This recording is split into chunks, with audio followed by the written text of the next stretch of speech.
Channel Islam International was founded in 2000. Only when I sit back now do I realize that 2000 was only 6 years after 1994. In retrospect, and I think a few different things have shaped how I ended up as a journalist, but it wasn't my first choice. My interest in media started from an Islamic perspective, from current affairs. Post 9/11, I remember watching the Twin Towers, being hit. And on where I am right now and chasing stories, I was in grade 4, grade 5, and former late President Nelson Mandela was coming to visit Pietermaritzburg, and the students were meant to line the streets to greet him. And me and a friend ran away from home on a Friday to go and see Nelson Mandela's motorcade. I got into so much trouble. I don't even remember if I saw the president, but I just remember chasing it, and I've been chasing stories unconsciously since then. In Conversation With is proudly sponsored by Africa Cash and Carry, Crown Mines, and shot on location at Kurtuba Convention Center. Assalamu alaikum wa rahmatullahi wa barakatuh. Welcome to another episode of In Conversation With. This evening we are in conversation with Hasina Gori. Assalamu alaikum. Wa alaikum salam. You told me off camera a few seconds ago you're not a media personality, but you've been on SABC ANN7 for just over a decade. And the last time I checked, SABC ratings are relatively well. You have about more than a million people watching you on live news almost every day. That probably makes you the most watched Muslim person in this country. I think until you said this to me a little earlier, I did not even put that into perspective, because for me, it is work. It's always been work. It was a goal for me, I think, that I had for a long time, to be in the media space, to grow within it. As you mentioned, I worked within ANN7. I then moved on to SABC TV, was something I always wanted to do, but I struggled. I think I always tell people that it looked easy, or I make it look effortless, but it was a big struggle for me. I had a lot of anxiety around it. So I think that's one of the reasons why, for me, I'm still sometimes a junior reporter and not a senior reporter who's had almost 15 years of experience collectively from community all the way to mainstream. You were born in 1987, I'm right? So it's a very interesting perspective of where you have as in terms of youth and young South Africans. And I want to have a conversation with that in mind, as a young South African professional journalist, female, Muslim, of course. But let's start at the beginning. What is your upbringing like? Only child, many children, many siblings. You from Durban, I think? So I'm from Northern KZN, but I grew up in Pietermaritzburg for almost 10 years of my life, so formative years. And I think that played quite a big role in where I am today, and a lot of my values, but also my interest in current affairs and news. You asked about my family, so I come from a massive family. I am the eldest of 6 children. We're 5 girls, and we have a brother. That's a young family. Quite a young family. If you're the eldest at 36, yeah. So I can span, and I have interactions with quite a different generation. So the born frees with the Gen Z. So my perspective, I always feel very youthful because my younger siblings are 10 years younger than me. So to keep relevant with them and to understand them, I'm always abreast of what's happening. So that also played a part in how I view my worldviews, but also as the eldest, and also for some part of my life being the only child, because I grew up with my grandparents, I have a lot of responsibility. I'm very independent as well, which I think all hones the skills that I need for where I am in life. But just understanding upbringing wise, my mom's a writer, so I think that's where my creativity comes from. My dad, had a business all our life. I think a lot of where I get my business sense, but also my fashion sense, comes from we had a clothing business for all of our lives. So learning about color, learning about patterns has been something that... Are you happy with our set? Beautiful. I think I mentioned when I came in. I'm colorblind, so I love color. I will know mauve from pink and rose gold and be able to point that out for you. And these all played a part, but also just as our upbringing in our teenage lives, we grew up in a small town in Mpangeni. It's absolutely small. I know many of the Channel Islam viewers would remember, that was something that a town that they visited quite often on trips. And it was very small Muslim community. So we had to grow our own identity as Muslims. So one of our ways that my parents had kept us always informed, but also, ensuring we had some entertainment, was using Islamic media. Whether there was fairs happening, whether there were events happening, they hosted a lot of these events at home as well, youth events. So I think these all shape the way we are and the way I see the world. Interestingly enough, Durban, for some interesting reason, maybe you can elaborate on that, always has been a hub for Muslim events, Muslim activities. I mean, Sheikh Ahmed Yadad, rahimullah, one of the biggest international Muslim icons, hails from there. A lot of Muslim organizations hail from there. A lot of efforts in Islamic da'wah has been in Durban for decades, you know. So it's any idea on what is the dynamic in Durban from your eyes? Is that first of all, is my reading of this correct? Yes, I think, and coming from a family who grew up in the Tabligh Jamaat, and Really? my grandfather and my uncles were quite influential in these efforts of da'wah. It's been something that's been part of our lives, and I think that what you find in KZN is a very strong rooted community, a community that holds on to that rope of Islam for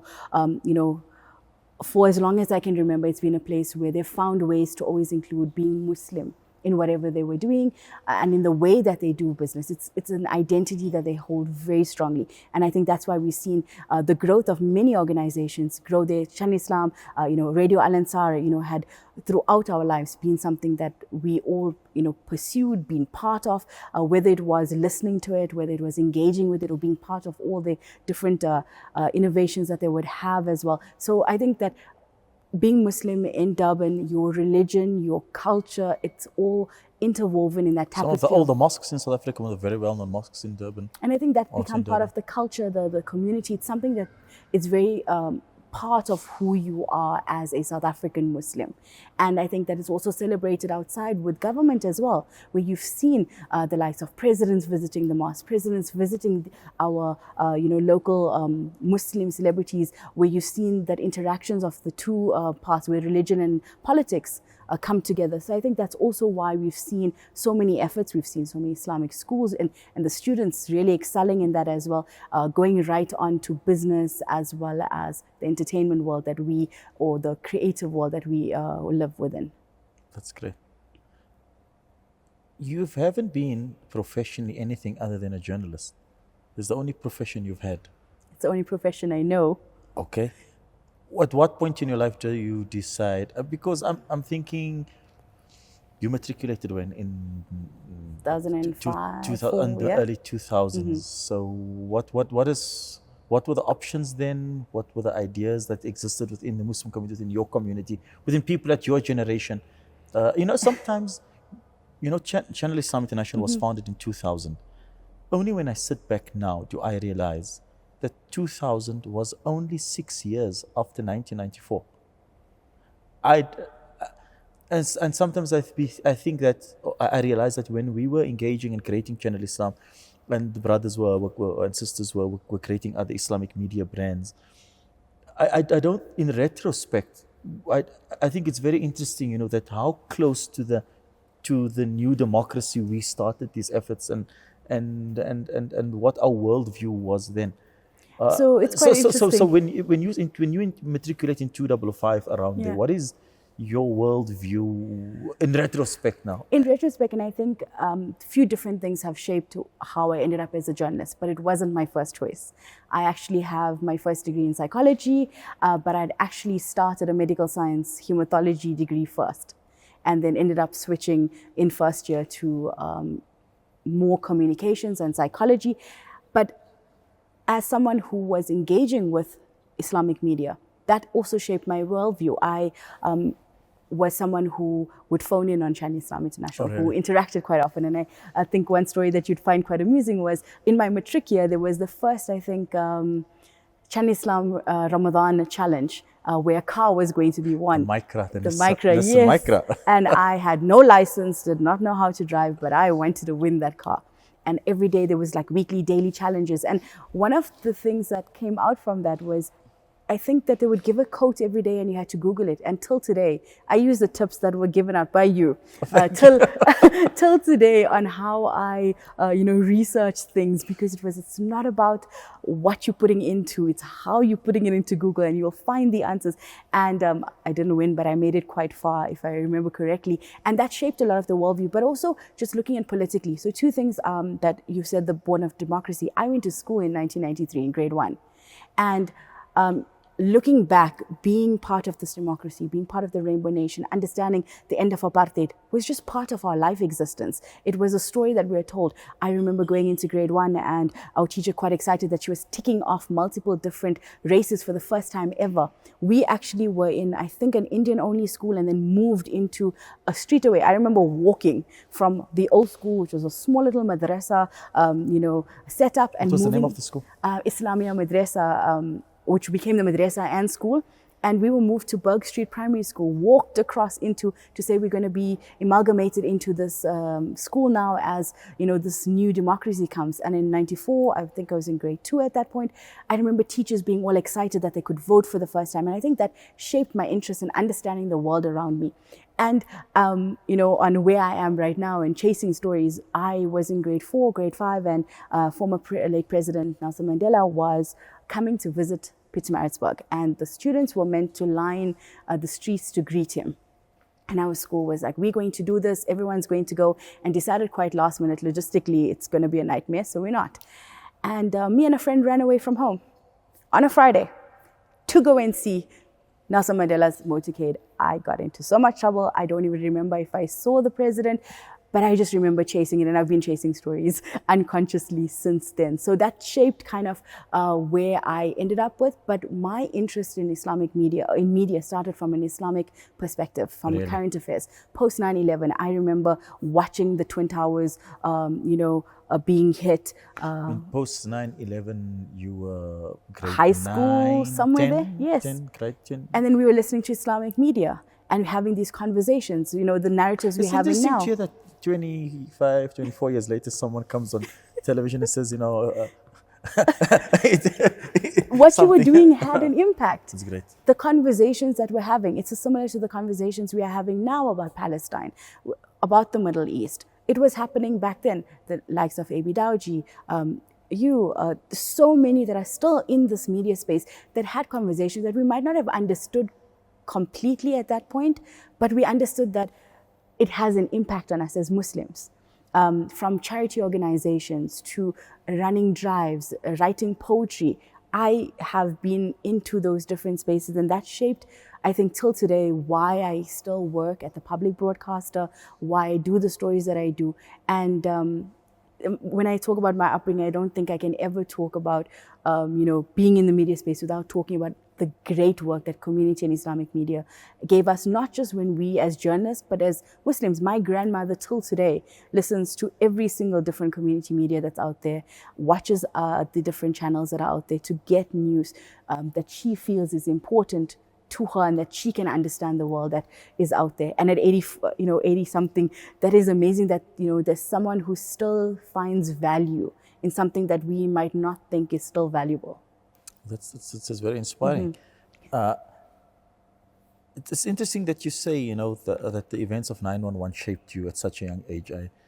I'm actually a bit speechless because, again, when we are in the newsroom and we are doing it, we're doing, and we don't always think of a younger generation who might be influenced by what we're saying in the sense that it impacted you.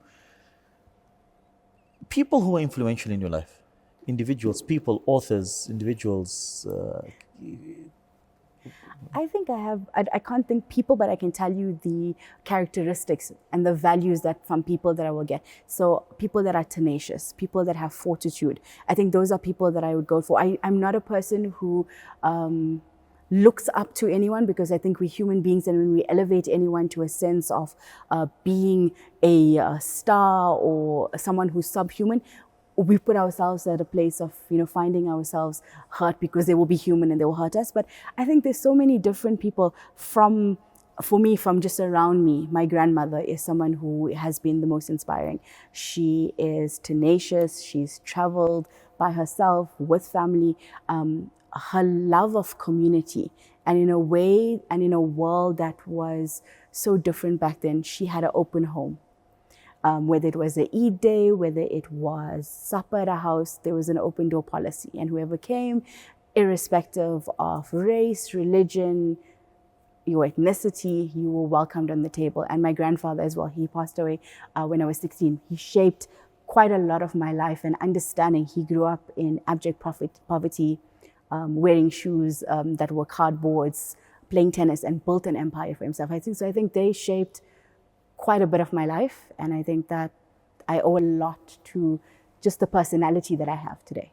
So inspiration-wise, I look at them. My grandmother till today will tell me, when are we going to India on holiday? When are we going here? Like, I want to go to Jerusalem. Do you think I'll be able to go? I can't, walk properly. Do you think I'll be able to? She will remember people's birthdays. She will phone you. Every Thursday, her phone rings with people from all over the world phoning just to say Juma Mubarak. She has her own Midnight Express at home for herself, just, calling her. And that for me has, shaped the way that I interact with people, how I forge connections with people, how even with distance, that we still create bonds and we still value people. So yeah, if I think of any person that outside of, the outside world, for me, it's the people that are closest to me, who have gone through a lot, who keep standing up, who keep showing up even when life is really not going the way you want it to be.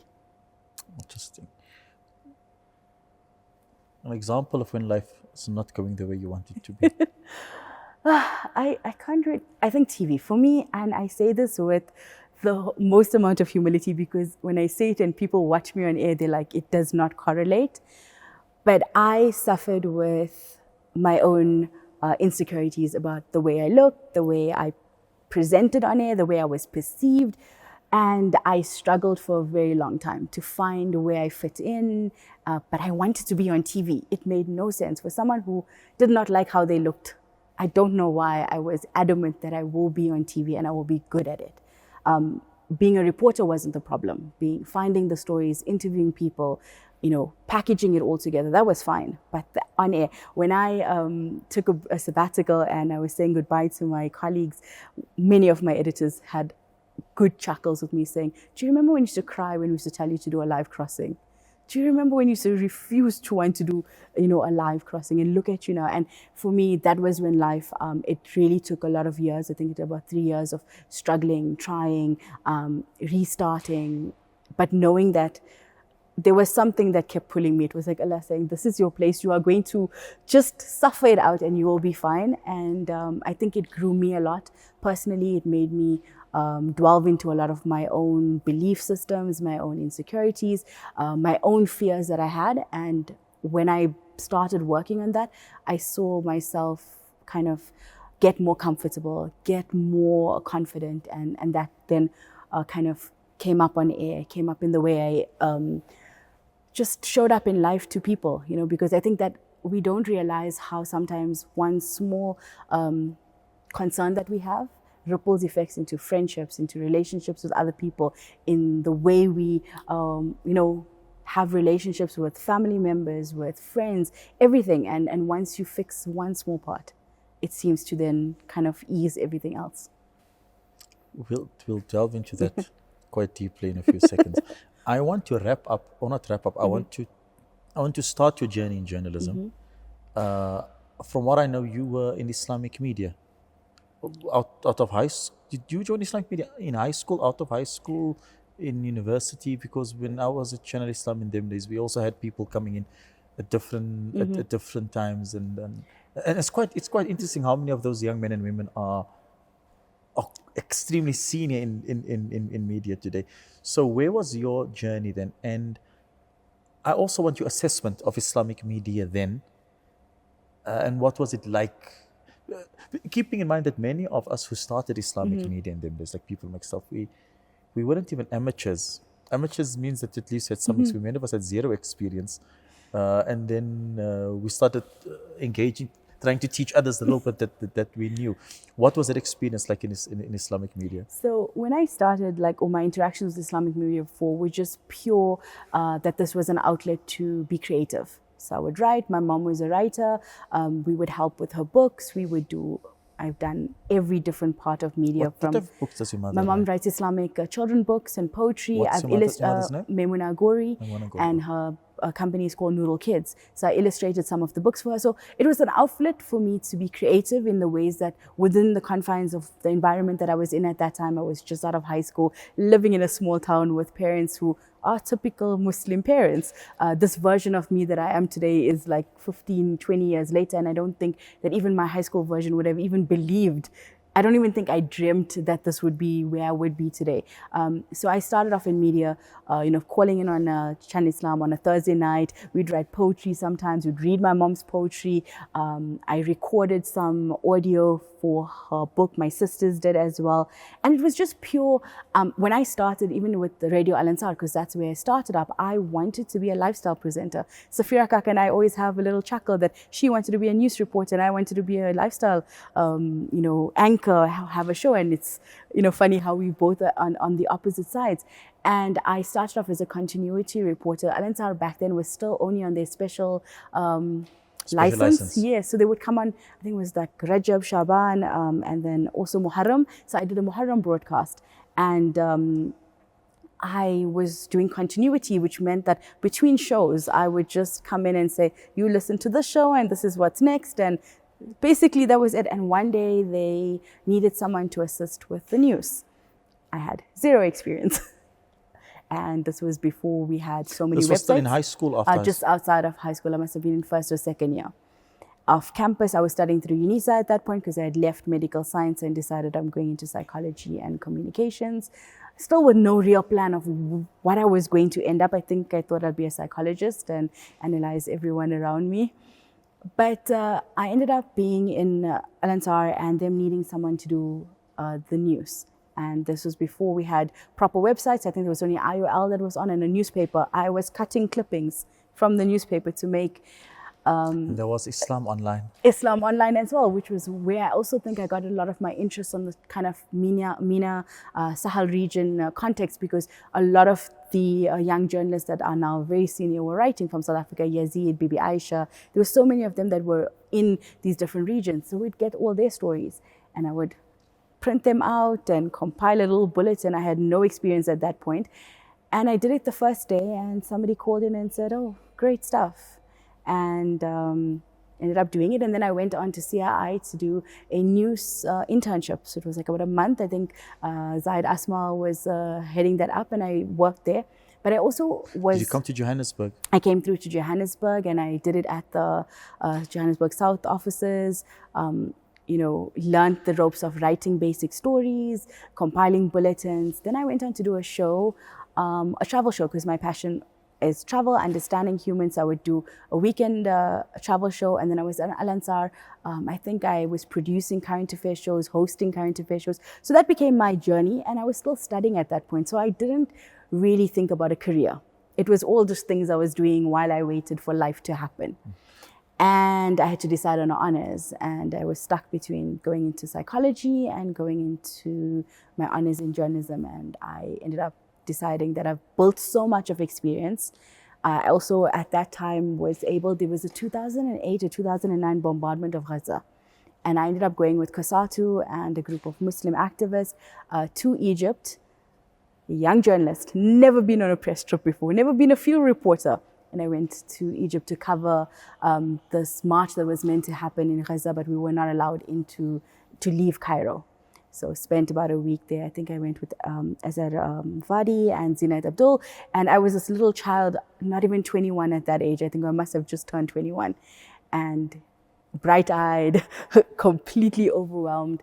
And then I went on to do my honors the next year in journalism at Wits, and that made me enter into the mainstream media. You asked on my assessment of where we were at Islamic media at that point, and I think that we were at the peak of what Islamic media in South Africa, but I think also across the globe was going through. It was innovative, it was hard-hitting. It had the pulse, and I always say with community media, you know your audience completely. And Islamic media understood their audience. We were a time in South Africa during our democracy where we were all together as one big rainbow nation, but we also were trying to find our feet in this place. Where do we fit in? And we used that freedom to create a niche space for us, to have our issues heard. And we had, while you might say you had zero experience at that time, I think that listening from the other side, it felt like people knew what they were doing. They knew exactly the kind of topics we wanted to hear about. We had these engaging debates. We had people bringing to the forefront. We don't have that anymore today? I don't hear it. You don't think so? I feel like... Do you think maybe there's a lot of social media, a lot of many more expressions of Islamic media in the country, many more platforms, and also social media has just changed people. I mean, the phone is competing with Netflix. Netflix has totally obliterated satellite television and so forth. I think that's part of it, but maybe it's diluted as well. Or we're all trying to be the same thing. We're all trying to be a cookie cutter. Islamic media was thriving because it wanted to be Islamic media. It wasn't trying to be SAFM. Interesting. It wasn't trying to be SABC. But this is a bit premature. I want to touch on this in the next part.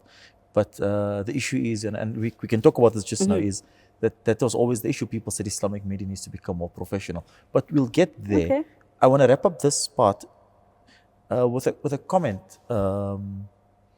I think one of the interesting things of Islamic media is that it, in retrospect, when I look, it afforded many opportunities for young Muslims to experience media, to go in a studio. I think it made it very accessible, even physically, going to a Channel Islam radio station in Lenasia, or a Radio Islam station in Lenasia, going to the 786 or Voice of the Cape in your area in Cape Town. It was an identity. Was identity? It was a space that was ours. And I think that in that space where we were, coming out of it was. You don't feel that you can be still part of it? I don't know if it's just because I've not engaged so much with it as before. You've outgrown it? To an extent. And I think I mentioned I spent last year Ramadan with my grandmother, and she listens to all of the radio stations. And I find that it was maybe I've outgrown it, or that we haven't kept with the times of moving to the topics and the styles that are more new. And maybe that is just a me comment, but I also don't think that I listen to media the way I did back then. I'm looking for sharper, quick analysis, quick little bites. I don't think I listen to any radio station where I'm going to say there's a show on that Muhamed-Nur's on at 8 o'clock, I'm going to listen on a Monday. So I think maybe that's where I have that disconnect. But I still do follow a lot of the online content that comes out from all Islamic media. It's something that I use as research for my own stories that I'm looking for, that they have pulses in communities that I don't have always access to. And you come and find out, and you are exposed to some of the issues, especially issues that if you're not in the community. And I think also because in Johannesburg, and this may be where I find the disconnect, is that in Johannesburg, I don't have the community that I had back home. When I moved to Johannesburg, I moved as a student and then as a young professional. I live within a different environment from the average Muslim family. So my analysis of media might not be the same. And maybe I'm also looking from the lens of being a journalist now. You're more critical. Maybe. Thanks. We're in conversation with Hasina Gori. We'll be back soon. In Conversation With is proudly sponsored by Africa Cash and Carry, Crown Mines. Assalamu alaikum wa rahmatullah. Welcome back in conversation with Hasina Gori. You know, you mentioned the story of Google. A few years ago, I bumped into someone. Your generation, I won't mention his name, but you know him. And we were speaking, he said, you know, Muhamed-Nur, you taught me about YouTube. I said, what? He says, yes, I was sitting next to you in the office, and he says, Muhamed-Nur, you asked me, do I know what's YouTube? I said, yeah. He says, I thought you're talking about the tube that we're using in the pool until you showed me what is YouTube. It's so interesting, the small little things that colleagues and friends mention in retrospect years later. And the opportunities that community radio, whichever platforms are afforded Muslim journalists. And when we look today in South Africa, in South African landscape, we see many Muslim journalists. Talk to me about that phenomenon. Before I continue, actually, when we looked at the people we wanted to interview, right, we had a list of names, and this one. And then I told that crew, just hold on. Do you know half of the list are all in the media? And then we looked at how many Muslims are in the media. Why are there so many Muslims? I mean, there's no scientific research as to percentage how many there are, but there's quite a few Muslims who sit in mainstream media. We were the generation that were told we can do whatever we want. that everything was open for us, that we had goals and dreams and we can achieve it. And we've seen it. And I don't think it's just a phenomenon within the media landscape. If you look at doctors that are in high positions, if you look at accountants, going to our ministries, whether it's in our department, ministers that are on face front, but even in their offices, you can go to any government department or any hospital or any office space and there'll be an auntie with a scarf. Or there'll be halal food available because there's a Muslim staff. And I think we're in active participation of our democracy. We're active participants in our country. Are we overrepresented? I don't think we're overrepresented, but I think we're represented well. And we represent ourselves. We self-advocate. We're a community that will remind people that we are Muslim and that we have certain recommendations, certain requirements, and we have a government and a country that is sympathetic. And I think that's also been something that has allowed us to flourish and be practicing Muslims, visible Muslims in so many different sectors, because we have a country that says freedom of expression, freedom of religion, and we really have issues of whether it's uniform, requirements that can be altered to Muslim people. I think that we are a country that allows for that to happen, and that's why we've seen, even in the media space, and from working in the space, I've seen in newsrooms where there is conversations that allow for Muslims to have their opinions, to bring in their perspectives, to bring in their viewpoints, and maybe that's why we are seeing so many of our Muslims in. Is there like some type of Muslim journalist forum? I won't use the word union. Is there a Muslim journalist WhatsApp group or something? I don't think so. I also don't think that we as Muslim journalists are specifically going out being journalists saying we Muslim first. Amongst each other, is there the collaboration between, and when I say collaboration, I mean an extraordinary collaboration. I mean, there's definitely collaboration between journalists. Between Muslim journalists, is there an extraordinary collaboration? I think when we started up. I think when we were starting up maybe 10 years ago, 15 years ago, we had each either mentored each other, or we were mentored by those ahead of us. We were given, some kind of experience, exposures. We've each assisted each other in certain ways.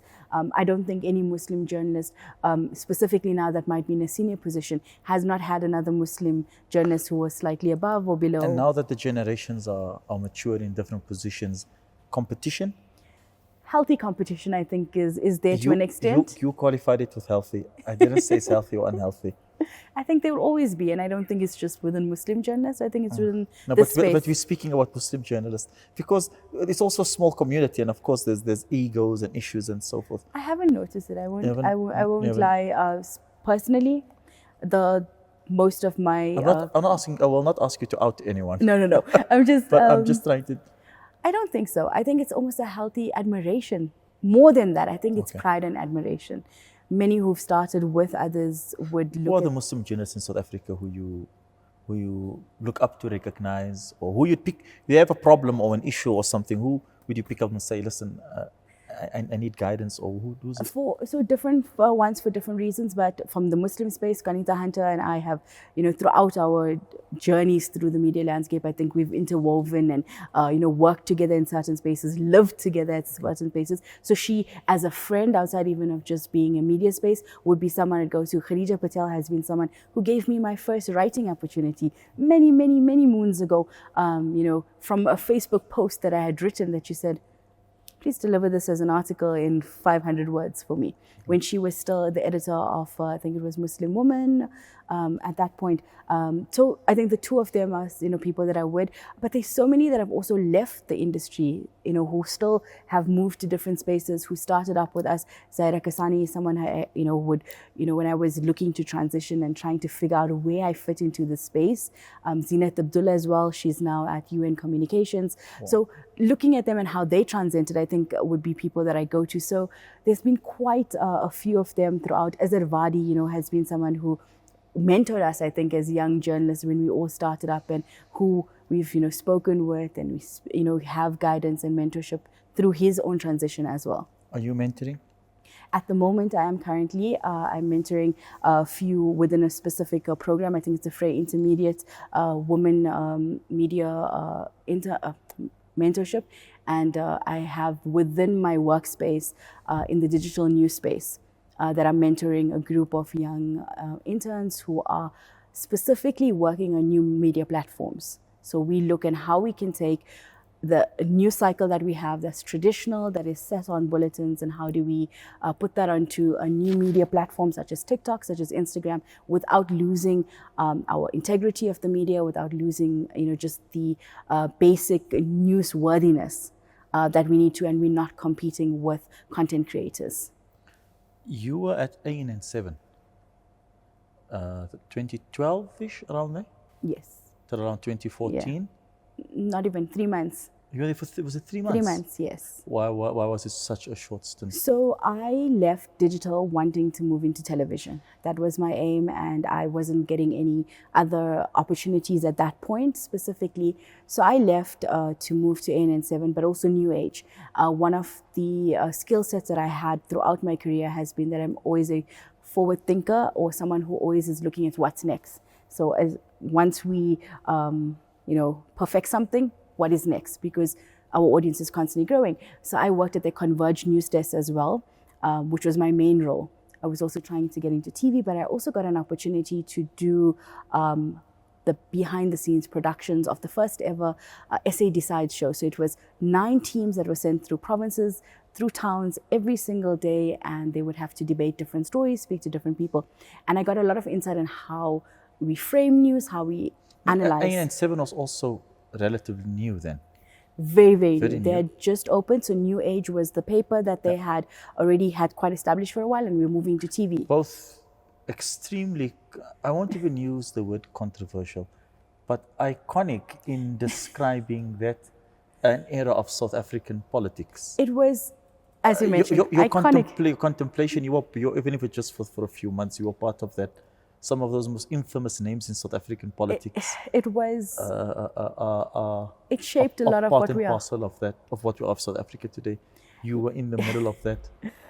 Everything you've heard of, ANN7, I don't think there's any rumors that aren't really true to an extent. Wow. That's I think that, you're really throwing them under the bus.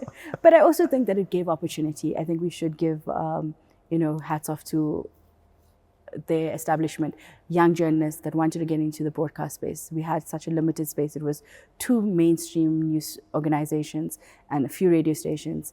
They were competing at a national level. They brought in also, I think, competition in the way that they were presenting their content. They had a whole new, fresh look. So outside of their politics, outside of the politicking that was happening and the factions and whose side they were and what kind of stories that they were covering, I think that they gave people opportunities that they have grown them. I left actually for personal reasons. We had a break-in in our apartment while I was working at ANN7, and I think that I just did not feel safe at that point. I was very young at that point, and I think in retrospect, I would have stayed and dealt with it, because I returned back to Joburg 4 months later to work at SABC TV. But my reasons for leaving were not work-related, but more a personal journey. But that experience of we covered an election, we covered shows, I covered the Oscar Pistorius trial with them as well. I saw your video clips on that on the YouTube, Oscar Pistorius. You you were in the middle of some very, very interesting, I saw an Oscar Pistorius, I've seen you covering elections. I've seen you, once I was traveling somewhere in the country, and I was watching news early in the morning, and there was some big protest in Bronkhorstspruit side early in the morning, and I see Hasina Gori running there. Recently, I saw you with not with the Zamazamas, but covering the Zamazamas. The adventure, the fear, the safety. Talk to me about that, because this, as a Muslim woman, as a woman, really in the middle of it.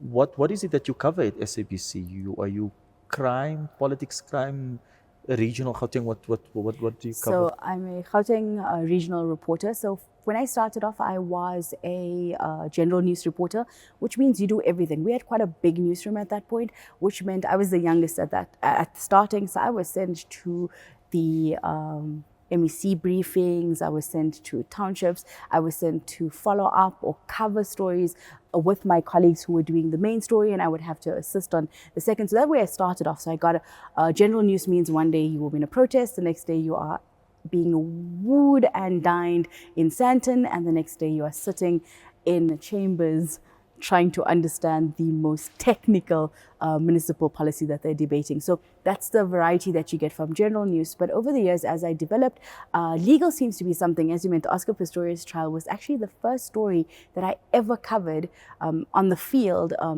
at that magnitude when I was at Digital. And I begged my editors to let me go with my own car, and I would tweet and cover. So I tweeted live for the first time for SABC, going into this big case that I had no idea how to cover again, but got my first experience at doing TV, also for the Oscar Pistorius trial for ANN7 when I moved there, wrote my first front page story as well for The New Age with the Oscar Pistorius story. So I got a lot of experience in legal stories. It became something I became very passionate about. Gender-based violence, femicide, women's rights, those are all issues that are very dear to me, very important to me. I should ask, what don't you do?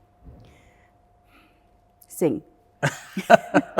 But, going back to you asking what I do, then I moved into being a specialist legal reporter post-COVID when we had the restructuring at the SABC, and I started focusing specifically on court cases, on law, on justice, the Constitutional Court as well. And then I took a sabbatical and now returned as a freelancer. At the moment, what I've been doing was a lot of disasters, a lot of breaking news stories, a lot of emergent stories that are developing, and now as a senior broadcast journalist, similar kind of context as well. What does a senior broadcast journalist mean? So it means that I would do more in-depth stories, be able to hold my own on a story, lead a team at times. Also means that I'm able to do radio and television, which is what we're seeing more and more of, where it's no more, coming into the industry. Maybe 15 years ago, if you were TV, you only did TV. If you were radio, it was almost a joke. You have a face for radio and not for TV, or you have you don't have a voice for radio, so you write print. At the moment, you are almost expected to be able to write across the board on all different platforms, to also be able to create content for the social media sites that we have as well, or to give supplementary information. And as a senior, that's what you would do. Instead of being guided, I think, you almost assign yourself to an extent, or you take on a lot more ownership. You also have beats, you've created networks, you've created relationships, you've got years of experience of a story that you can then build on, which I think all that years of being sent to the most randomest Gauteng stories has really helped, because when you talked about Bronco Spade, I have seen it was Bronco Spade. I'm sure it was, and I can think it was a protest during the voter registration weekend where the community had not wanted the IEC to set up, if I remember correctly. But I got to see more of Johannesburg or Gauteng than I think I would have ever had I done any other story. So I always wondered to myself, what was going through my mind the first time this little girl from Mpangeni, the small little dorpie who had never really been into a township or into an informal settlement, what was going through my mind the first time I had to go on a story? And if I recollect, it was a mob justice case in somewhere just outside Orange Farm in Gatlehong.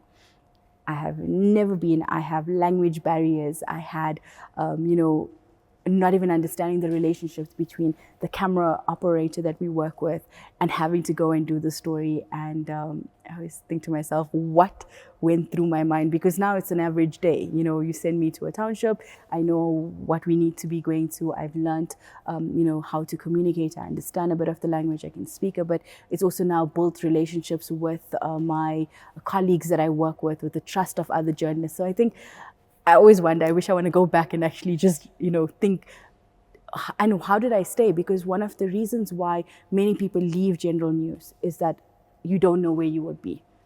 And you spoke of different stories and safety. Unfortunately, the media space is not always the safest even for us. It's not that we always... There was this SABC journalist who was robbed on camera live on that Mill Park Bridge. I was recollecting that yesterday. I drive yesterday. down that bridge every now and then. Whenever I drive, I tell my children the story, which they're quite bored of by now. You would know that I had my window smashed during the looting. Yes. I my editor before I left, they did not want me to go. So I also have had editors that have always looked out for my safety, being a little Indian little girl. But I had to break out of that, because to be a journalist and a general news journalist outside of doing conferences and politics, and I don't know why, but politics has never really interested me. I understand it, it makes sense to me, but I'm more interested in the bread and butter issues. I'm interested in how policies that are brought about, taken into parliament, how do they affect the average South African on the ground? How does it manifest? How does your laws that you put up, how does all your grants that are created by government, how do they filter down and manifest? And I experienced, and what is the lived experience of South Africans who are supposed to benefit from this? Because that's how you measure the success of these policies. And to do that meant that I had to get over my fear. So I'll tell you this, that I'm not brave, I'm not fearless. I am shivering, I am scared, I am having panic attacks, but for some reason that doesn't stop me. For me, fear is not a full stop. It's more like a comma to say, are you sure you know what you're doing? What are the risks? Are you safe? Do you have all the necessary tools that you need? Okay, then we're gonna go ahead. So I still do it scared. I think that's my motto for the last few years. It's been do it scared. Do it while you are throwing up, while you are freaking out, but you will do it. So that's basically how I get through doing stories. How are you received when you go out and you, this Indian girl coming into a township, coming into a protest, coming into a riot? How are you received? They're fascinated by me. Okay. They're almost fascinated, which helps me. I think it really has helped me, get stories. I understand my limitations that I have sometimes with language at times. Okay. While I might understand, sometimes I might have, it's too fast or too, I don't understand context, but that's when you lean around your team. I think that my personality, just the way I am with people, has helped a lot as well. I don't see myself as coming there to save you or to be your hero. How do you detach yourself from a lot of the pain that you see, a lot of the suffering you see? You see a lot of that, especially in the crime stories you cover. How do you detach yourself from that? I have no idea how I do it, but I know it makes you... may rather say, I presume you have to detach yourself at some level. Yes, I have desensitized. I almost rationalize what's happening. Sometimes it takes weeks to process. So I'm learning to process a lot better. You carry with you stories. I think there's stories that I always say, there's a few that stand out for me. There's one that happened in Loli, I don't know how long ago, but it was a crime scene that has stuck with me for years. A family, they were living in, it wasn't an informal settlement, almost a township. They've got a main house and they've got a little backyard, back room. And the entire family was bulldozed, gunned down in the dark. It was load shedding. There was no lights. The only person that survived was the father and one baby. They left the baby suckling the mother. And we got into that crime scene the next day, and the scene was completely, a mess. And the father walked in from the hospital to family members that had come, and he was still completely, bleeding. And that devastation, I think for me, it's stuck. It's the stories we tell. And sometimes it feels like the criticism we get as journalists sometimes is valid, that sometimes we detach too much and we say it's a story, and we are shoving mics into faces of people who are not, who haven't signed up for it. They are going through their most tragic day. So I don't think I detach completely, but I also try to remember that they're humans, and how would I want to be treated if I was on the other side of the camera? That if this was my family and I had gone through the most tragic day of my life, how would I want someone to treat me? So I always try and ask them what they're comfortable with, what would they want? Would they want us to be on camera? Would they allow us into their home? I try to always remind myself that if they say no, it is okay, that it's not their job. They're not a media personality. They did not sign up. They're not a politician. So it's hard. It's hard when all your other, media colleagues are running to get the interview and you saying, I don't know. So you have to balance it out. But I always try and be the most humane way possible. Sometimes doing it jointly with 5 other journalists and say, can we not re-traumatize this person multiple times? Can we do it once? Allow them to speak in the way that they will feel the most comfortable. So I think that's how I try and detach. Sometimes it's difficult because you meet people on the streets, you meet them in communities, you meet them on these really tough days. They're going to protest and they help you, they give you assistance, and then they take your details, and now you are getting messages at 6 in the morning on a Saturday, or 3 in the morning on Sunday night saying, we're being shot at, or this is what's happening, and you can't always assist. So subjects of interviews reach out to you post the interview. Yes. And asking for coverage. Normally assistance, coverage, things that are ongoing, and you're not always able to cover stories always in the way and the manner that the community may want to. You asked about receiving, and you have times, in protests where people are really frustrated. They've come to the media, they've protested, they've burned stuff. They're being villainized on, by people, they're being analyzed. And then they don't want to speak to us. And I try my best to ensure that if they do not want us there, we try and remove ourselves, because safety is important. I had my window smashed because I'd forgotten my boss telling me, don't stop when there is no police and they are looting. Please don't stop. And we saw people looting, and we got excited. The camera person jumped out and went to go and shoot. And I sat in the car saying, I'll get visuals from my phone. And someone spotted me recording and started calling other people. And after some negotiating, and I was just, if I try driving away, they're going to surround. They finally smashed the window and took my press vest. And that was a... So what you're saying, I'm thinking of viewers and listeners. How safe is it for a Muslim woman and for young Muslim girls, ladies who want to enter into media? I'm also, as you're speaking, I might be recollecting, incorrectly recollecting, but I don't think there are many or any other Muslim females or any other Muslim journalists in South Africa who cover crime and protest as extensively as you do, or have it as their main beat. Most of them are involved in the big politics, international relations, following the ANC, following government, and the big.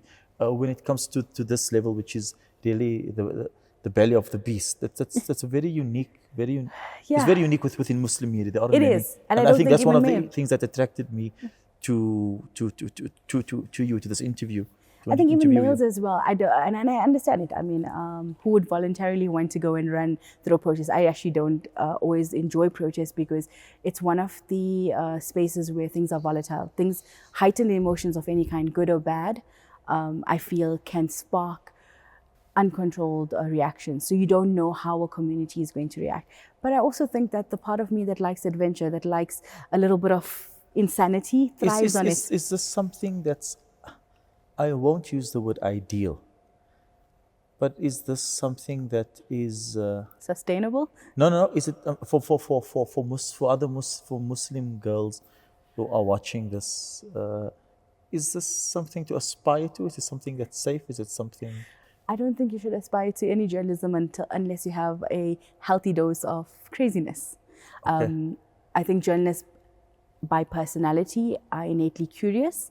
I think that they see a fire, and they are, when there's a fire and everyone else is running away from it, a journalist is running towards it to understand what's happening. So, but I also think that there's so many spheres of journalism that while you might do this beat for some people for a few years and move forward, and get into different spaces of it, there's also so many layers of back-end, journalism that happens that need people. And I am a strong advocate for that. We need Muslim voices in newsrooms because we bring different perspectives. It also holds a newsroom accountable to ensure that what they're doing, the narratives that they're putting out, are the correct ones. That if we don't have Muslim journalists in space... But that's very subjective, that the media should have, quote unquote, the correct views, because...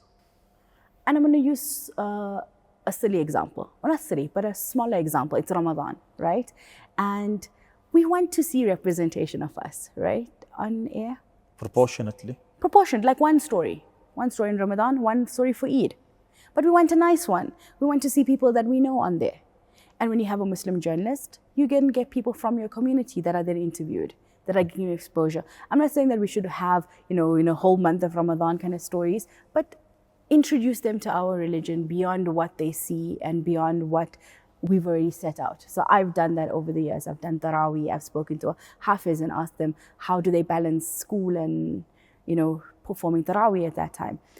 We had one with children in Ramadan and got the children involved just to bring Islam into a different light instead of it just being the way that we've been seeing it brought about. I think I did a Eid story the one year and I looked at the fashion and the industry and the gifting industry and how we set our tables, because you'd be surprised that while we think that, people know it, people have a very different view of us. And I'm talking from a newsroom where people are supposed to be exposed to things, where they'll be like, wait, which fast is this one again? Or be so confused about things. So that's what I mean, that we allow for that to happen. But we also allow for issues that are happening in our community to then be addressed, because one of the issues that happens, or what happens is, we all are human beings and we'd go for the easiest, most accessible content that we can get. So if we're getting press releases from townships, or people from townships calling us, or from the informal settlements calling us for protests that they don't have water, they don't have electricity, they're accessible, they're calling us, we know who the community leader is, we go straight to them. But when we have someone who is Muslim and may have connections with, then we can see issues such as in a suburban area where we have water issues, like there was in the south of Johannesburg. Then you have that highlighted on mainstream news. So I don't think it's necessarily Muslim-centric, but our community news then becomes national news as well sometimes. Excellent. We're in conversation with Hasina Gori. We'll be back after break. In Conversation With is proudly sponsored by Africa Cash and Carry, Crown Mines. In conversation with Hasina Gori. Hasina, you are 36 years old? Married, not married? Nope. Married. Does your career have anything to do with that? Partly, I think. I think that it's been such a big part of my life. And I ask you this, of course, not to pry, but I mean, within the Muslim community, there's a certain progression of our lives. And if we miss a target, it becomes a topic of discussion, of nagging, of suspicion sometimes even. And I also ask this within the context of, of Muslim women in careers, the sacrifices they have to make in these careers versus community expectations, family expectations. So what's the personal cost is there a personal cost? Is there a trade-off? To the community, there's a personal cost. But I don't think for me personally, there's a personal cost. Community, explain? I think would be the extended from the outside perception. If you look in and you say, she's got a career, but she's not married. And, that might be one or the either, and, it doesn't balance out. But I think personally that I don't think I've been adverse to getting married. I don't think I've been like someone who said, no, I don't want to. I think I've given, opportunities to people to, see where things, could expand to. But I think that life has happened as it should. For me, my biggest goal is always solving for sakina, or solving for peace, and what brings me my own personal peace. Parents always have expectations. I think they do have a healthy expectation of me getting married. They do make dua, and do they? They try, maybe offering matchmaking, and how, I'm open to it. I don't think I'm adverse to meeting someone. This is something which I did not intend to ask. What does the Muslim matchmaking scene look like out there? So I'm a father of 3 daughters. My daughter got married last year, and as a father, there's something that I always think about is, what is matchmaking like out there for Muslim women? What type of son-in-laws will I get? And so I mean, we're professionals. So interesting to you mentioned it. What is for Muslim professional women? I don't think there is a space that allows for it. I think that, and this is just my personal observation, that we've evolved so much over time. Marriage is still very important. Unions are so important. Partnerships, and I think when we talk about the career and needing a support structure is so important. But I think that we're still using maybe values that nobody even measures up to anymore. Both men, such as? Maybe women being homemakers full time. And I don't think that in most homes right now. So are there men who still expect that, or are there men? Not to say that it's wrong of them to expect that, but I think not expect per se, but there's like a certain. Careful what you're saying. I think there's a certain expectations that maybe that if you do get married and you do have kids, that you would put, your career to the back burner. And I haven't met anyone yet that I'm ready to do that for. I think that's why I'm not married. Your expectations in men, what are reasonable expectations in men today, Muslim men? And I mean, as you say, this is how the role of women has evolved. I'm paraphrasing, tell me if I'm wrong. Yeah. I'm sure. So how have the roles, or how have the Muslim men evolved in terms of what was then and what is now? So I can only talk from my personal experience. And I think that where we had traditionally that, we had a nuclear family system, boy, girl, man, woman, one being a predominant, contributor and the financer, being the person that went to work, and the woman, had the roles of being homemaker. And I think that worked fairly well when it was that it balanced out. We have now an imbalance of women who are following their passions, whether they have a career, whether they have a small business, whether they're doing something. I don't think there's any woman right now who isn't or doesn't have some sort of income, right? And that's where the imbalance comes in, because what I'm looking for maybe in a partner might not be what I was looking for at 18 or 19 or even 20. Right now, for me, my most important things that I look for is someone who can be an actual partner. What is the pool like of Muslim men? I've removed myself, so I don't know. I know. I have my daughters. My daughter is standing there, and she and her sisters and the friends. I don't hear what they say, but I know that this issue of what the dating pool is, and I don't mean the dating pool in a non-Shara'i. So I just be like, what a Muslim. Let me be specific. What are the objections or the criticisms that young Muslim women, professionals at your age, have? Although it's a big generalization, so, I'm so cautious in of Muslim men. I think my biggest one is that we've evolved. We were brought up as women that we can be anything. We can be a CEO, a doctor, a lawyer. Plus, we were taught how to still. Are you saying men are still stuck? Yes. Even if they don't realize it, I think that and as a community, we still stuck when we talk marriage. So a woman can be excelling in wherever she is. She can even be and I'm talking stuff that are home bakers, designers, things that are within Sharia compliant workspaces. And a man will still feel or find himself, and community will still try to put them into these roles. And I think that's where the issue is. We've all evolved. And the reality is, in most households, there are two incomes. There are two people that are working together. And I feel that... What are the most important qualities that a Muslim woman of your generation looks for in a man? That's so generic. No, but respect, and you might say... No, I'm not saying it's wrong. But respect is so hard to find. Someone who is going to accept you for who you are. That is also so generic. No. Trust me. I know it sounds generic, but it's the hardest things to find. So if someone has to meet explain to me, what does respect mean? So, let me...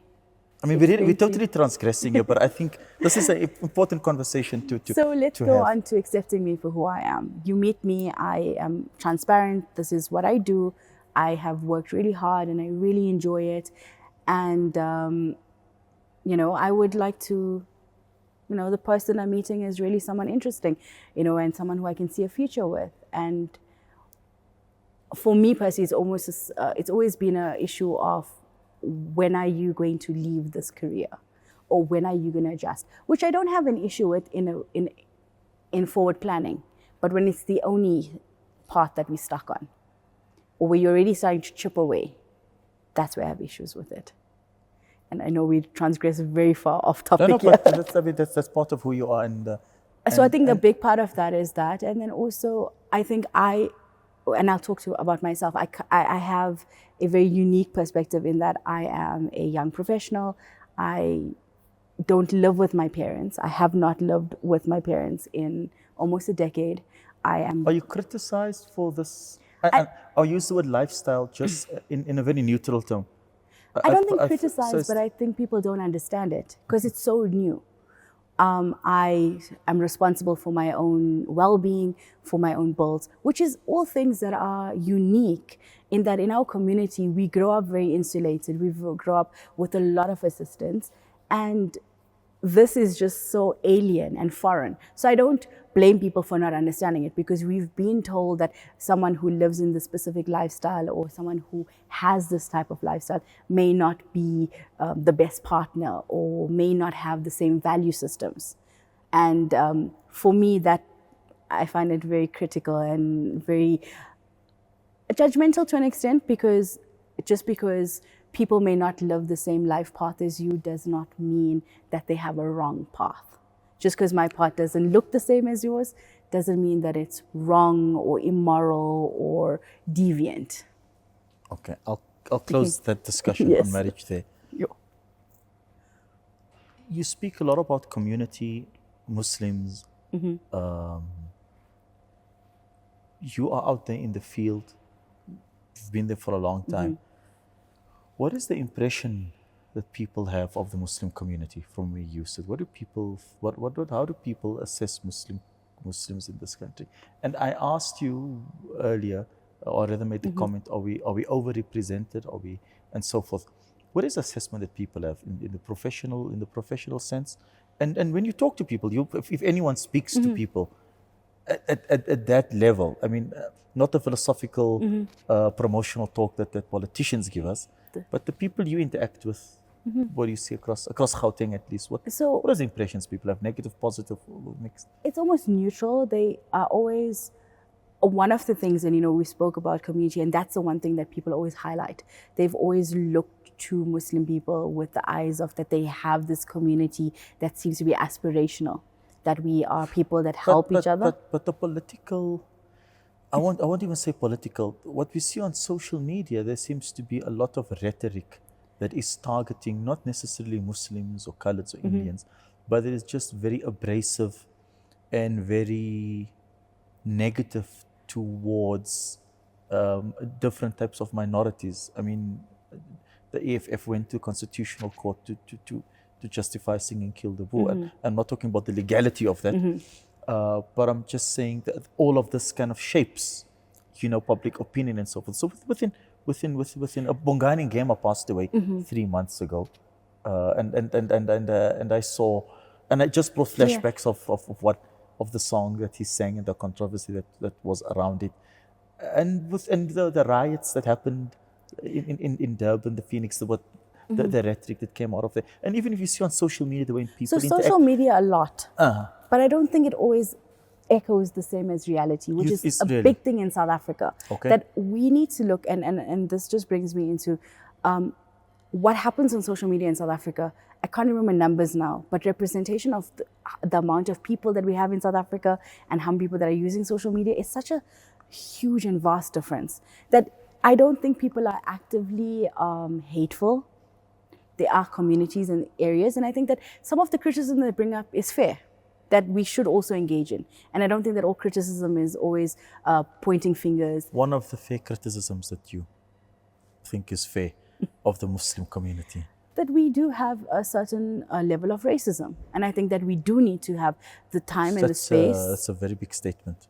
We have, I mean, if you say we have a certain level of racism, then it's not a scientific discussion we're having here, but I mean, which community can say it has zero racism? So again, I agree, but I think that we also need to self-reflect. I think that sometimes when there are criticism come up, we do put our walls up and we tend to get defensive instead of looking towards ourselves and actually engaging with it in a way. Do you think Muslims are out there too much?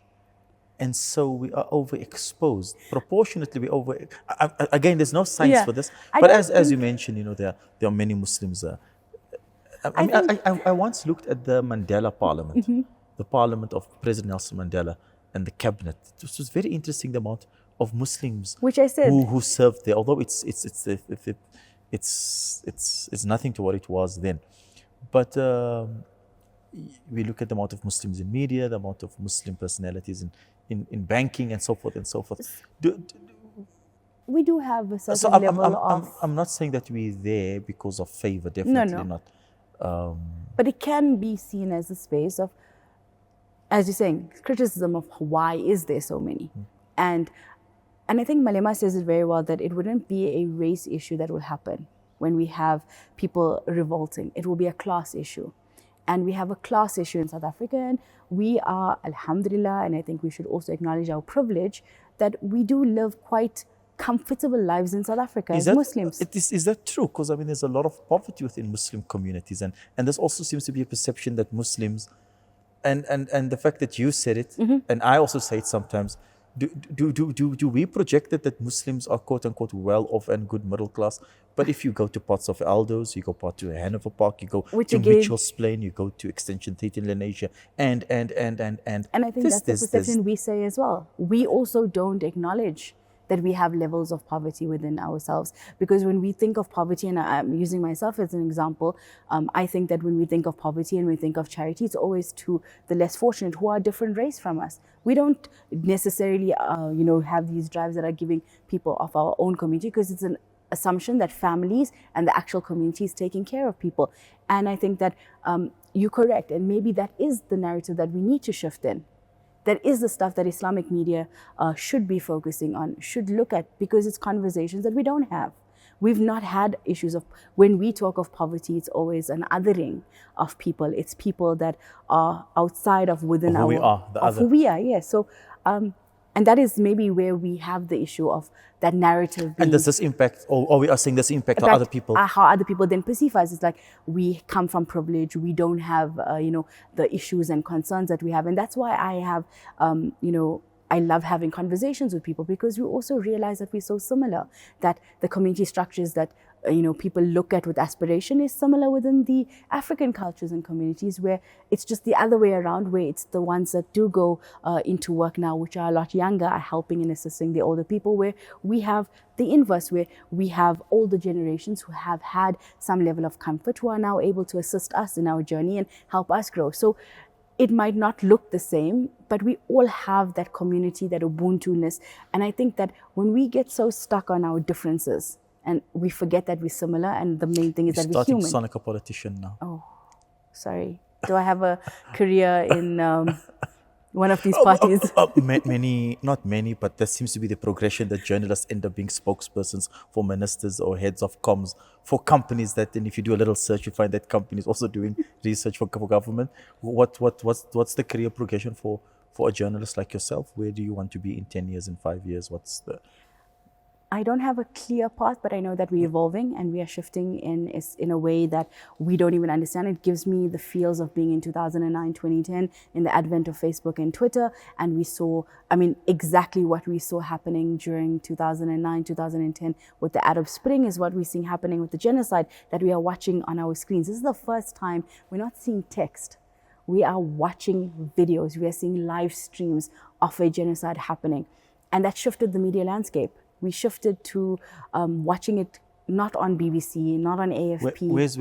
Where's your role as a reporter in the future of these developments, technically in media? Do you media and where would you like to be? Audience engagement. I would love to be in a space that creates strategy, that analyzes, that looks into where is our audience. Because as a journalist, if we're talking to dead air, we're not doing our purpose. My purpose is to inform people. Social media competing? What's the word? Activism, community media. Before you get there to cover it, someone has covered it. What's the future of journalists and the independence of journalists? Tucker Carlson is a very interesting, case study. Irrespective again of the view of his views, but how there always was the thing that you as a journalist, you're not bigger than our station. Our television network is worth so many billion. You are just another brick in our platform. Tucker Carlson and others have shown that, guess what? When we leave, we can generate, statistically proven, we can generate more viewers, more interest than your whole satellite network, your whole cable network, etc. This also, of course, opens up the space for people who are not veteran journalists. So where does this leave people like yourself? So you asked first on people moving. And I think that we live in a capitalist system. We all need to eat. And unfortunately, because in the last 10 years, they have not figured out ways to monetize news and to monetize the traditional forms that was with the paper, TV, adverts, which was reliant on adverts, many people have had to leave. We've had restructurings, retrenchments, salary cuts throughout, the last 10 years. So that is one reason, and I don't criticize people that need to leave because people have families and have Is goals. this at the SABC or generally Just across the board? And we've seen it within South Africa as a whole, where people are moving, as you said, to government spokesperson. They're actually moving into being politicians. We see it throughout, not just in South Africa, but across the board. PR is always, seen as the exit strategy of what we do. It's the other side of the coin. Is that the exit strategy, or is that like a goal that many journalists have? It's like that you'd have to ask them. Uh-huh. I think I don't want to answer for them. You speak to many of them. I don't know. I think many just leave because of is that your potential exit strategy? No, actually not where I would want to be. I would like to be on the side of the media space. I think being on camera has been something, being on-air talent is something I'm very passionate about, and I genuinely enjoy, creating content and storytelling. And I think there's so much of potential that when we are able to get funding to tell stories that are not being told. Last year I solo traveled to Turkey post the earthquake to just cover the human impact of the devastation. And for me, that is the type of stories that we don't get anymore. We grew up watching, people going into far-flung lands, going into Afghanistan, going into Iraq, Iran, and telling the stories from there. We barely see that. We barely see that. You asked about citizen journalism, and I think that I'm for it. I encourage people, because the more citizen journalism we get, the more voices we get out from the ground. Journalists are able to create a better story. They're not taking our job away. Do people have do people today have the patience and the time? You mentioned earlier, I don't know if you're on or off camera, do people have the time to listen, to engage, to they do this long, I don't know what even long is anymore, 30 seconds, 1 minute. So I'll give you a few examples of how I feel that media is not going anywhere. We have an audience, we have an active audience that is waiting for us. They just want it where they want it, right? And I think that when we accept that, we would see a whole big shift in the way we tell news. As you said, SABC has the highest number, not just on traditional platforms, but also on our social media and our YouTube. I think we are 2 billion, if I'm not mistaken, or 2 million. I started the SABC's TikTok last year, June, July. It's just over 6 months. We had almost 160,000. We were given that account with 15 people. It had a fake account that we had to fix. There's an audience there, and we're not doing anything different. We are trying different strategies out, but there's an able, engaging audience. But outside of that, and outside of just looking at that, look at how people are consuming news. I watched, and I'll go back to the Palestinian issues that are happening, ongoing now, the genocide. This is the first time I'm watching it on Instagram. Instagram was a place I went to look at pretty things, to look at aesthetics. And it's become the space where we all are watching and engaging with content directly, whether it's from a news source or whether it's from a person on the ground. People have patience. People want to know. I think one of the other reasons we're seeing people not engage with media is that we've become the experts as well.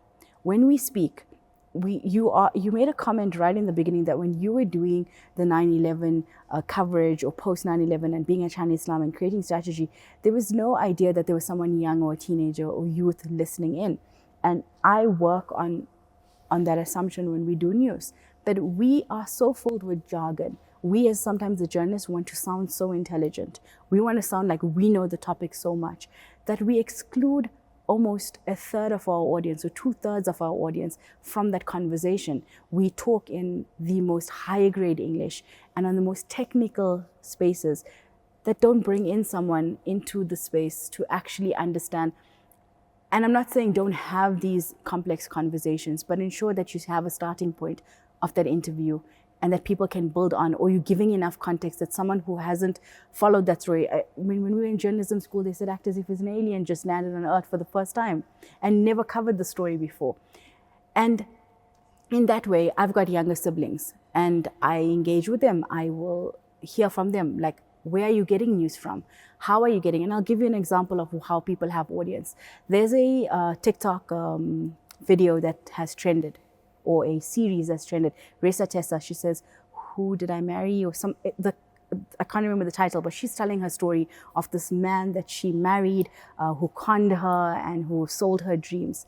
It's 50 episodes, 30 minutes each. People binge watched it for an entire weekend. People have created now their own think pieces. People are now doing spin-offs. And this is how media is moved from the big networks. I mean, you have, for example, like WhatsApp and TikTok and X. These companies are worth billions, and they're on the cell phone, and they are worth more than the networks that carry them, right? So if you look at the value of Vodacom, or value of an MTN, this one app, this WhatsApp, it's worth 20-25 billion US dollars, and the networks that carry this, the MTNs and the Vodacoms of the world, are not valued at that. Very, very interesting. It's a free market of space that we have created beasts that we don't understand. One of my biggest concerns recently has been the algorithms, that we are using them to promote our content. I mean, the homepage is dead, has been dead. And it's concerning to me that we just say, oh, it's an algorithm, I don't understand it. And big tech is allowed to. We've seen where we've been shadow banned.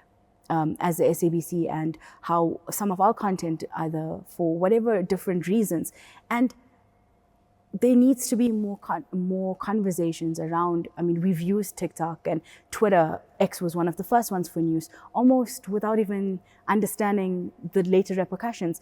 Just last week or so, Instagram and Threads, which is the spin-off of X, said that they will not be promoting political content or recommending political content to users that are not following a specific user. And we all know that people don't follow people anymore. They just get things off their Discover page. And that is an issue to democracy for me. That is an issue that we're not looking at. I mean, that's a very long discussion because these entities are also privately owned. Yes, exactly. And if ever you have time, you should search Ice-T, the rapper. He's got some very, very interesting commentary on his song, Cop Killer, when it was banned in the 90s. He still speaks about it. Very interesting comments on that, on democracy versus private ownership we rely on using them and relying on them to, as even a state broadcaster, to project. We have a few minutes left. I want us to talk about, it's 2024, there's elections in a few weeks' time. What is the mood on the ground? How is it different from times before? And I'll ask you who you're going to vote for. Don't tell me my vote is my secret. You personally influences people. We should have guts to say what we believe in. But you don't have to if you don't want to. So let me start with... And what do you think Muslim youth, your age, should be looking for? There's a few new parties. What difference would make? But what are the driving principles? I think there's two parts. So you have one part that are completely despondent, that cannot understand or have, exercised their democratic right to vote. They've, participated and feel that it's let them down completely. And this is across the board of race, class, cultures, religions, and provinces. I think that's one part. But there's the other side with all these political parties that are coming up with the independents, that people are getting interested to understand. And when people are looking at who to vote, I think understand your personal experience, understand the world around you, engage with this. The last few weeks, I've been working on the different mandates, reading through the different mandates that the parties have been. Are they very different? Most of them are not. I think that's encouraging. One party that has specifically outlined a lot of their policies, a lot of them in actual, not just theoretical, ideas. And that's the EFF at the moment. Okay. They can break it down right down to grants. that say, they're very articulate in explaining how this would actually work on a day-to-day basis in education, talking about literacy in social grants, and moving it from being something that only for the poor. What are your priorities? I mean, as Hasina Gori, when you go out and vote and there's these manifestos, what are the 3 or 4 top things? I mean, for some people, I mean, I've heard some Muslim scholars say we should vote for the ANC because their position on Palestine. Then, I mean, I'm just using this as an example of something that we've heard in media. And that, what do you, for you, what are the priorities? International issues, local issues, safety, security, job opportunities, equity? Security, I think it's looking at how we are moving our country forward. I think looking at what are the plans for investments, that's where we stuck at. But everyone's saying we're going to encourage investment. So what are the tangible and looking at things infrastructure that you're looking for? For me, it's looking at what are your infrastructure plans? How are you helping small businesses in a way that actually is helping, and not just saying I'm hiring or recruiting 30,000 people on a 6-month contract that is almost an allowance, and that's just it. Looking at how our education, are we prioritizing education? Because these all filter to where we are today. We have issues with poverty. Are you positive? What's your feeling? I mean, you've covered elections, you've covered riots and this. How do you feel on the ground? Do you feel we okay? Do you think we'll make it? I'm not fear-mongering, but I think I'm optimistic. We will with the see outcome. some obviously protests that are going to come up. There's going to be a lot more. What I'm hoping we're going to see, and what I would like to see, is these parties being pushed by the media, by communities, to actually give answers. Because right now they are almost playing only the blame game. And what I've seen in communities, and these are communities such as Alexandra, El Dorado Park, Westbury, where they were told that the reason why you don't have service delivery is because you voted for the ANC. And now we are almost 4 cycles through of elections. They've moved parties, multiple. They tell you, we voted for this party, we went to that one. We've seen coalition governments that have been put into play in different metros. These parties are asking, what now? What now, when the promise was that if I leave the ANC and I vote for someone else, that we will, have change. We've not seen change. And this is, I think, how I would sum it up, and this is not just for South Africa, but as a global outlook of what we're going to see, is that we were always sold the idea that this was a people participation democracy, that our voice matters, our vote matters, that we can effect change. That has been the backbone and the foundation of not just our democracy and our government, but various others. And I think that we're going to be seeing that maybe that's not true anymore. And any preferred party? I mean, not ask you who you're going to vote for. Any preferred party, recommended party? I'd prefer people to look at all of them, whether it's the ANC. And I think that people shouldn't be shamed if they still want to, feel that the ANC should be given a 5th or 6th chance. EFF is a rival that I think we need as an opposition party. I think that we will see a lot of change if they are the official opposition party. But Rise Mzansi as well, I think, give them a look as well and look at what they bring into the party. You're sending me on a wild goose chase here. I'm giving you 3. Okay. 3 parties, so we know the devil that we know. The ANC is someone we know, we understand. Read up on their policies. See what they're doing for your community. Understand who's your ward councillor. And I think people don't know and don't understand how it all works. So understand that. EFF has been doing some strides. They're saying the right things. Maybe they would be someone you're more aligned to if your views are more with the ANC. Rise Mzansi is a wild card. They're completely new kids on the block. They have their own policies. They have their own ideas. Maybe they're the change that we need. So I would say I wouldn't tell people to vote for a specific party, but engage. And I think that's as a whole, for media, for life, critically analyze, use our cognitive dissidence, and let's use ourselves. Don't let ourselves just be led like sheep to the slaughter. You always interview people around the country. There is your camera. In closing, tell South African Muslims and South Africans something. What is Hasina Gori telling the Channel Islam International audience in conversation? Assalamu alaikum. I'm sure when we're going to watch this, it's going to be in the middle of Ramadan, and I hope that this month brings us a lot of clarity, a lot of union, and a lot of answers to the questions that we have, not just locally, but also abroad. And let us critically engage with the world around us. I think for a long time we've been led by other people's ideas and other people's views. And I think as South Africans, as South African Muslims especially, let us not just become followers, but be the leaders that we want to be. Hasina Gori, it's great having you for this conversation. All of the best, inshallah. And Ramadan Mubarak to you and your family. Ramadan to you. Jazakallah khair. Shukran to you.